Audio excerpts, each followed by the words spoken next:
కనిపించే దైవం అమ్మ, వేలకట్టలేని అమ్మ ప్రేమ. అలాంటి అమ్మతో కన్నపిల్లలు కొంచెం సమయం కూడా గడపలేకపోతున్నారని అన్నారు హైదరాబాద్ మ్యారేజ్ బ్యూరోస్ అసోసియేషన్ సభ్యులు.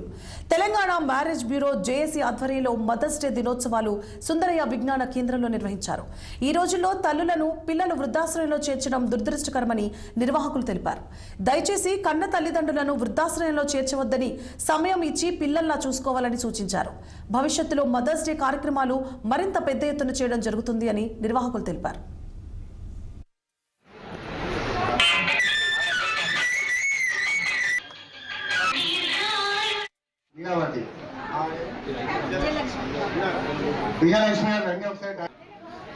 Telangana marriage bureau association chairman.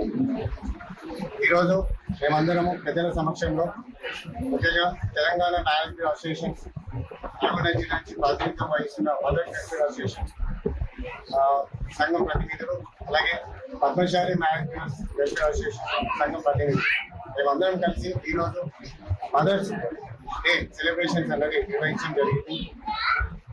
ముఖ్య కారణం మేమంతా మ్యారేజ్ బ్యూరో చేసే మధ్యవర్తులం. కులాలకి మతాలకి అతీతంగా అన్ని కులాల వారు ఒక కుటుంబ సభ్యుల వల్ల కలిసి ఎన్నో వందల వేల సంఖ్యలో పెళ్లి చేయడం జరిగింది. చాలా సీనియర్ అనుభవం ఉన్నారు. సమాజం పట్ల మేము ఎంతో సేవ చేయడం జరుగుతుంది, వేల సంఖ్యలో. సో సామాజిక సేవ కార్యక్రమాలు కూడా ఉండాలి, సమాజం పట్ల ఒక సందేశం ఇవ్వాలి ఒక మధ్యవర్తులు అని చెప్పేసి ఇక్కడ ప్రతినిధులు, ముఖ్యంగా పద్మశాలి అసోసియేషన్ ప్రెసిడెంట్ గారైన అశోక్ నేత గారు సమావేశానికి మీటింగ్ హాజరు జరిగింది. ధన్యవాదం సార్.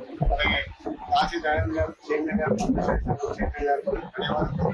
అండ్ మదర్స్ అసోసియేషన్ సంఘ వ్యవస్థాపక అధ్యక్షులు ఫౌండర్ అది భార్యాభర్తలు శివపాలు రెడ్డి గారు, రెడ్డి గారు, ఇతర కార్యకర్తలు అందరికీ కూడా పేరున ధన్యవాదాలు చెప్తున్నాను.